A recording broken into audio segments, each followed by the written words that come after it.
Big boss చూస్తారా? చూస్తానండి. పోయిన ఇయర్ కి ఏమైనా ఫరక్ ఉందా? చాలా డిఫరెంట్ ఉంది కానండి. అందరు కలిసి మా బేబక్కకు అన్యాయం చేసిరండి. మా బేబక్క అందరు కలిసి పంపించారు, కావాలని పంపించారండి.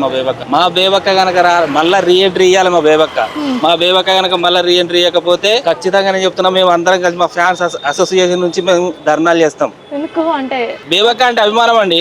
ఎట్లా పంపిస్తారని నాకు అర్థం కాదు. బేబక్కని ఎట్లా పంపిస్తారు మీరు? అందరు కలిసి అన్యాయం చేసి పంపించారు మా బేబక్కను. ఈ వీక్ ఎవరు ఎలిమినేట్ అవుతారు అనుకుంటున్నారు? ఇక నేను మా బేబకి వెళ్ళిపోయినప్పటి నుంచి నేను బిగ్ బాస్ చూడడం బంద్ చేసిన అండి. ఇష్టం లేకుండా అయిపోయింది అంతా. పోయిన వీక్ బేబక్ అయింది కదా, ఈ వీక్ ఎవరు ఎలిమినేట్ అవుతారు అనుకుంటున్నారు? నేను చూడట్లేదండి, నిజంగా చెప్తున్నాను. మా బేబకి వెళ్ళిపోయిన తర్వాత నాకు చూడాలని అనిపించట్లేదు. చూడను కూడా. ఇంకా మళ్ళీ రీఎంట్రీ ఇస్తేనే మళ్ళీ మేము చూస్తాం. మా బెజవాడ బేబక్క మళ్ళీ రావాలి. కానీ ఆడకపోతేనే కదా జనాలు బయటికి పంపిస్తారు. ఎందుకు ఆడట్లేదండి? కావాలని ఎక్కువ ఆడుతుందని కావాలని పంపించారండి. లేదండి, ఇంకా నేను